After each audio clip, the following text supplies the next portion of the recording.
Mapagpalang araw po, inyo po kaibigan kay Jesus, Brother Manny Bautista. Siya naman po si Cecil Cheryl. Nandito po tayo sa kanyang tindahan. Store owner siya. Ito po tindahan, marami siyang paninda, halos para supplier na rin siya. Especially yung mineral water niya sa likod ko. Siya po nagsusupply. Nandito, marami silang tubig dito, mineral. Dito sila kumukuha. Kaya ang bentahan ng mineral water, malaking bagay po sa kanya. Para siyang dealer dito sa Barangay 96, Zone 8, Disipuan, Tondo, Manila. Okay, tayo po mag-aaral. Pero bago tayo mag-aaral, tayo muna ay lalapit sa Diyos. Siyempre, sa isang panalangin. Alam niyo, yung panalangin sa Diyos, napakaganda. Siyempre, salita ng Diyos yan. Kailangan ipagkatiwala natin sa Kanya. Panginoon Diyos, sa aming Ama, na makapangyarihan sa lahat, minsan pa. Samahan mo po kami sa aming pag-aaral ng mabuting balita o yung salita na nakasulat sa Biblia. May dala po kaming Bible, yun po, amen. Salamat po sa ngalan ni Jesus, amen. Ang sinasabi ni Apostol San Pedro dito sa kasulatan, meron siyang sulat na ganito sa unang Pedro 1:25. Ngunit ang salita ng Panginoon, yan, ay nananatili magpakailanman. Ang salitang ito ay ang magandang balitang ipinangangaral sa inyo. Ipinangangaral sa inyo. Ibig sabihin po, sa panahon nila, nangangaral talaga sila ng salita ng Diyos. Wala silang ibang ginagawa kundi yun eh. Ito sabi niya, napakaliwanag. Ano daw po yung salita ng Diyos? Nananatili magpakailanman. Kung merong mananatili dito, walang iba kundi yung salita ng Diyos. Isipin niyo po ito libu-libong taon na po nakarahan. Patay na po si Pedro. Pero yung sulat nandito pa. Nandito pa. Ibig sabihin, basahin ko po sa gawa. Tingnan natin Nung ang Panginoong Yesus po umakyat na sa langit at nagsimula na pong mag-ebanghelismo sila Pedro. Ito, nakalagay dito? Sa gawa 5:42. At araw-araw sa templo at sa mga bahay-bahay, walang tigil silang nagtuturo at nangangaral ng magandang balita o salita ng Diyos tungkol kay Jesus ang Kristo. Kita niyo po, araw-araw pala ang ginagawa nila. Hindi lang sa mga bahay-bahay, maging sa mga templo nila sa panahon nila. Ultimo mga templo pinapasok nila. Alam niyo sa panahon nila noon, ang mga templo po lagi may tao sa kanila noon eh. Naalala niyo pa si Jesus, yung pinagtabuyan yung mga nagtitinda ng kalakal. Ano sabi niya? Ang bahay ng aking ama ginawa yung bahay ng mga tulisan. Hindi lang po bahay panalanginan, kundi maging yung mga nangungumersyo. Nagbebenta. At yung may nagbebenta sa mga simbahan, hanggang ngayon meron pa naman eh. Magpunta kayo sa kung saan man mga simbahan, mga nagtitinda. Naalala ko po yung daanan lang natin. Nung nabubuhay po si Mr. Eliseo Soriano ng datindahan, ang sabi niya po sa pulpito, sa kanyang, sa may pasalamatan, sa may hapalit, at sabi niya, nagtataka naman ako sa inyo kung bakit sa labas pa kayo bumibili ng mga inumin ninyo. Samantalang tayo dito, meron tayong mga paninda. Kahit ano dito, meron tayong paninda. Pwede naman kayong umutang, sabi niya. Isipin niyo po, yung araw ng pasalamatan nila sa apalit, na yung palang loob nun, may mga tinda pala siya. Siya mismo yung namin, sabi niya, may tinda naman tayo ng pahulugan dyan, kung gusto niyo ng brief. Pati yung mga underwear, mapalalaki, mapababae. Gusto niyo tubig, gusto niyo yung soft drinks ba? Marami naman tayo dyan, bakit kailangan nyo pa lumabas, sabi niya. Kaya ang tawag po dyan nung nabubuhay pa si si Max Bularan ng ISE, Elisorian tawag niya. Saka makakita, sabi niya, araw ng pasalamatan nila, nagsasamba sila. Pagkatapos meron silang paninda. Kaya at tinagurian nila noon ay Elisoria. Nakasunod yung salitang Divisoria. Kaya hanggang sa panahon natin, meron po talagang ganyan. Kaya ang ginagawa ng mga apostol sa panahon nila, araw-araw. Bakit kailangan araw-araw nilang ipatutuo si Jesus? Alam niyo po, ang sabi ni Pablo naman, sa unang Korinto, ang sabi ni Pablo,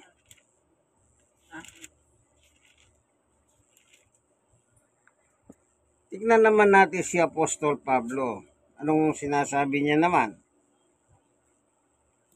Sa 23, ngunit ang ipinangangaral namin ay si Kristo na ipinako sa krus, na para sa mga Hudyo isang katitisuran at para sa mga Hentil ay isang kahangalan.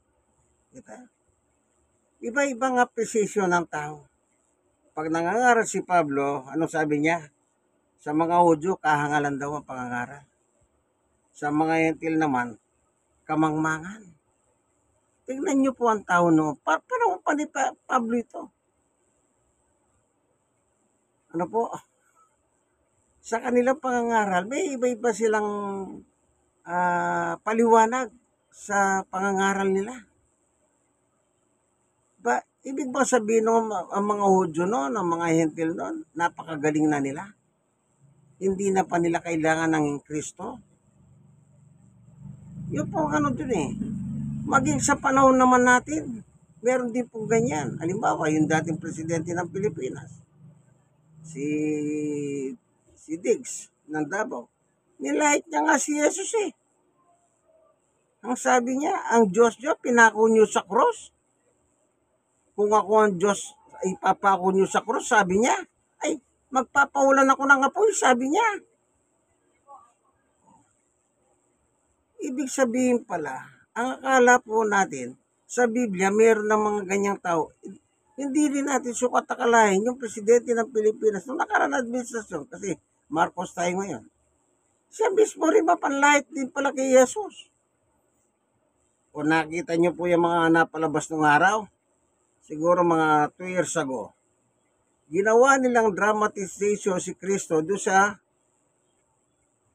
Espanya, Brazil. Anong nangyari po? Lumubog. Dahil po sa ginawa nilang ganun palalait kay Kristo. O naalala nyo ba sa LA? Sa Los Angeles? Nagkakatipon yung mga sikat na celebrity? Nilait nila si Kristo. Anong nangyari? Di ba nasunog? Nasunog. Baka hindi nyo po naalala yun. Sa LA yun. O sino pa? Naalala nyo si John Lennon, yung Beatles? O ano sabi nila? Mas sikat pa daw sila kay Jesus. O, nasaan si John Lennon? Di ba binaril siya? O sino pa? Alam nyo ba si Muhammad Ali? Yung sikat na boksingero. Siya daw yung the greatest. Ibig sabihin, pag sinabi mong ikaw ang the greatest, o anong nangyari kay Muhammad Ali? Ayun, hanggang ngayon, naka-wheelchair na lang po. Ang the greatest, si Jesus. Kaya pinangangaral nila roon. Bakit? Lahat ng tao, kailangan nila si Jesus. Kung wala pong Jesus, paano tayo? Kaya kung sinasabi, paano naman tayo? Tayo po eh. Tingnan ninyo anong sabi ni Pablo sa atin. Tayong mga tao. Ng panahon na siya nangangaral. Sa Roma 3:20, ito, nakalagay dito. 23. Sapagkat ang lahat ay nagkasala. Walang sino man makahabot sa kalwalatian ng Diyos. Lahat. Kung tayo pong lahat ay nagkasala, Ibig lang sabihin, kailangan natin talaga ang Yesus. Pero ang problema sa kasaysayan, wala lang. Hanggang ngayon naman, o hindi po ba may pelikulang Passion of Christ? Ako, pag napapanood ko po yung Passion of Christ, napapaluwa ko. Yung panahon na inagupit siya. Pelikula lang po yun, si Mel Gibson pong doon, ang gumanap, nag-produce. Yung nilalati ko siya. Doon po ako naantig ang aking damdamin.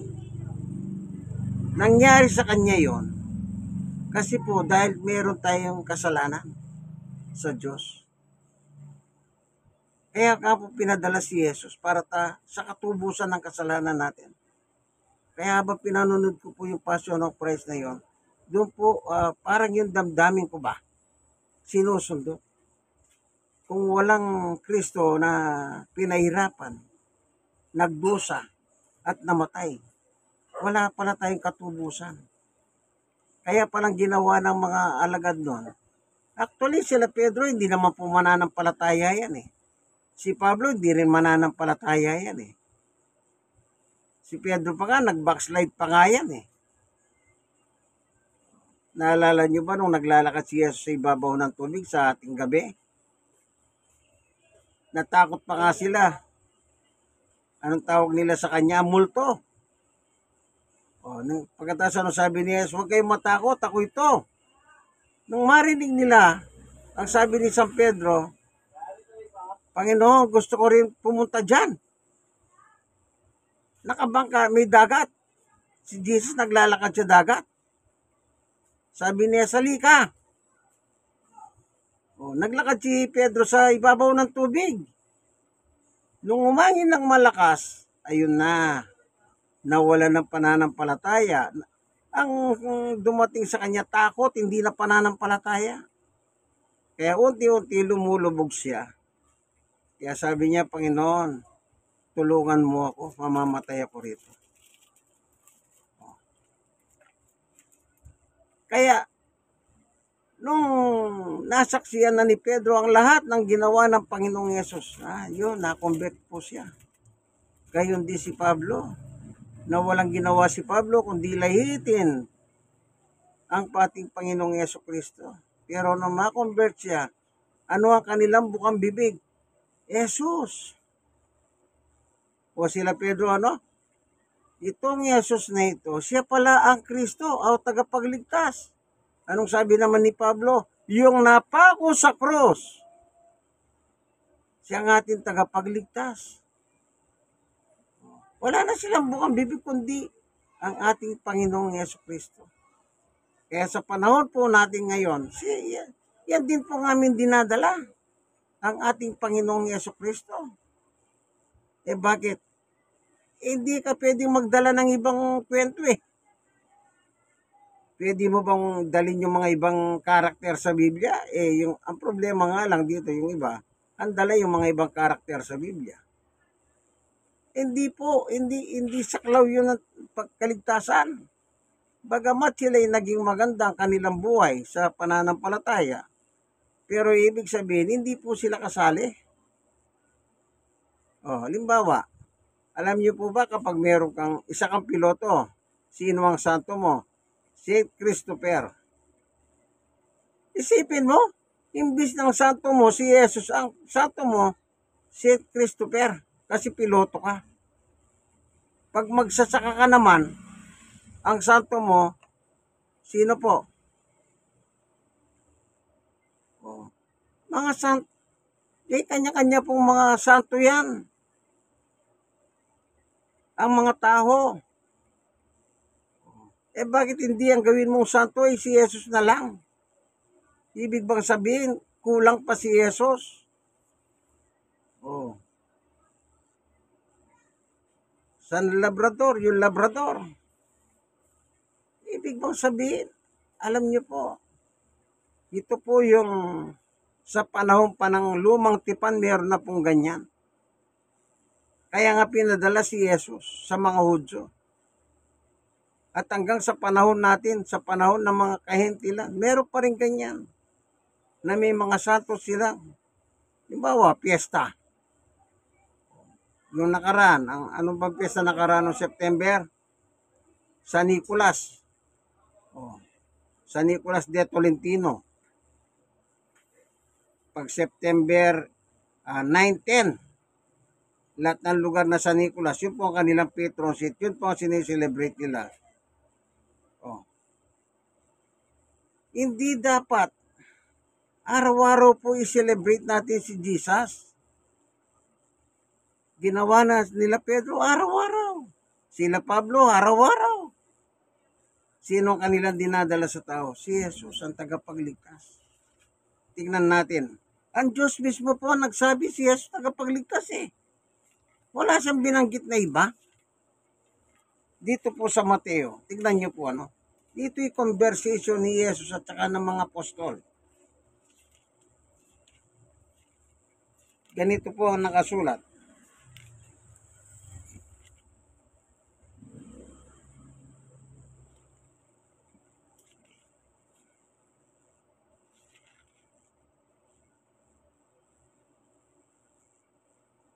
Yung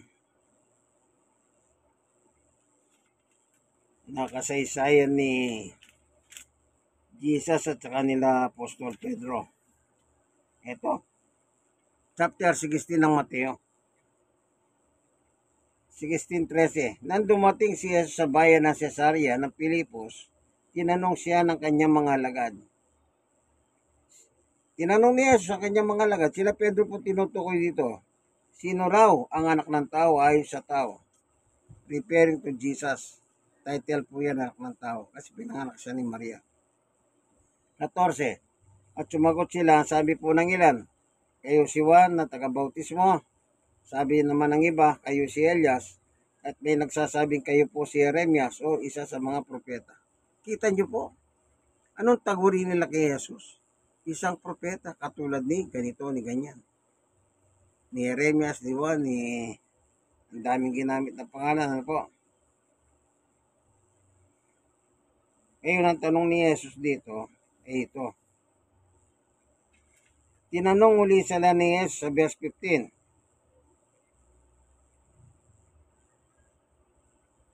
Ngunit para sa inyo, sino ako? Nasagot ni Pedro.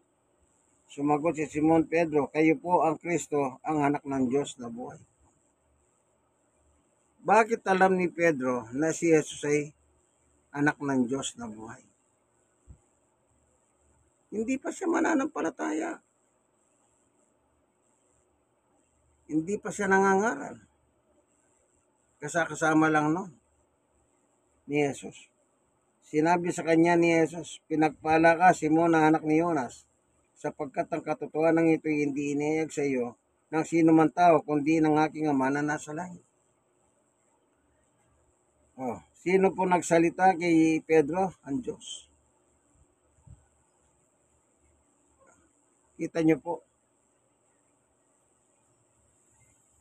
Ano sagot ni Jesus? Tuloy natin. Sa 17. Sinabi sa kanya ni Jesus, pinagpala ka, Simon na anak ni Jonas, sapagkat ang katotohanan ito hindi inayag sa iyo ng sino man tao, kundi ng aking Ama nasa langit. Yung salita ni Pedro pala, pahayag ng Diyos mismo sa kanya.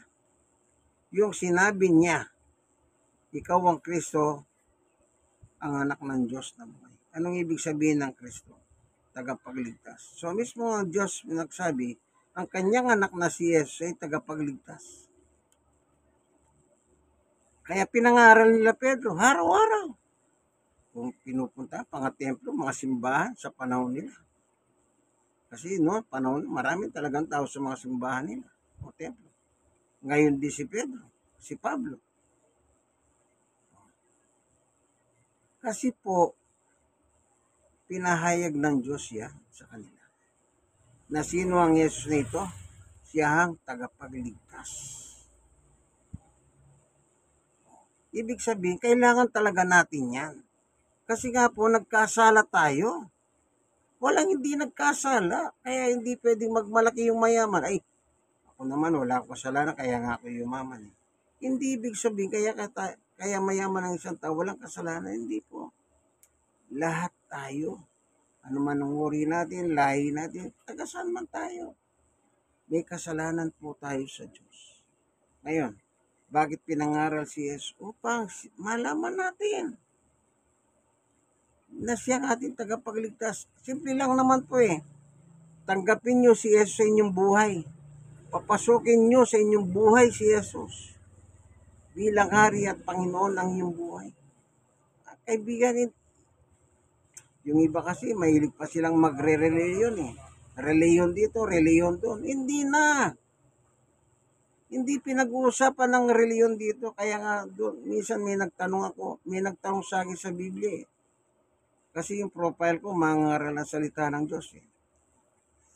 At pinopost ko naman yung pangangaral ko. May nagtanong, sabi, ano bang reliyon mo, Brother Manny? Ang tawag sa akin ng mga iba, pastor naman. Sabi ko, hindi ako nangangaral ng reliyon. Ang pinangangaral ko si Jesus. Oh. Kasi pag sasabihin mo yung mga sa reliyon, ang haba po ng usapan na yan. Walang katapusang usapan yan. Walang nagpapatalo sa isa't isa. Gusto nila yung reliyon nila, yun ang tama. At yung reliyon ng iba, yun ang mali. Kaya sabi ko, hindi ako nangangaral ng tungkol sa reliyon. Ang pinangangaral ko, si Kristo. Kasi yun ang natutunan ko sa Biblia, pinangaral nila Pedro. Si Jesus na siyang Kristo. Pinangaral ni Pablo, ganun din. Kaya sa panahon natin, kailangan natin ng Kristo, ang ating tagapagligtas. Amen? Kaya marapit ng Pasko po. Pagdiriwang na naman natin yung pagdalaw ng Diyos sa atin sa pamamagitan ng kanyang anak. Yung Pasko, pagdalaw ng Diyos yun sa pamamagitan ni Jesus. Salamat po, Panginoon Diyos, sa liwanag ng iyong salita na turo mo sa amin na kami po ay makasalanan mga tao. Dinala mo kami ng isang tagapagligtas. The one and only, yung begotten Son. Salamat po, Panginoon Diyos, sa ngalan ni Jesus. Amen. Kayo po mga nanonood ng video, sana meron po kayong natutunan. Pero naman po kasi tayong hawak na Biblia eh. Kaya hindi ako nagloloko sa inyo. Niloloko, hindi. Nagbabasa po tayo. Nagbibigay tayo ng magandang mensahe about Jesus, our Savior and salvation. No? Like, share, at i-share nyo po sa iba. God bless us all po. Bye-bye. Ito po inyong kaibigan kay Jesus. Yan naman po si Sherry. Ayan, nandito po tayo sa Barangay 96, Zone 8, District 1, Tondo, Manila. Thank you for watching.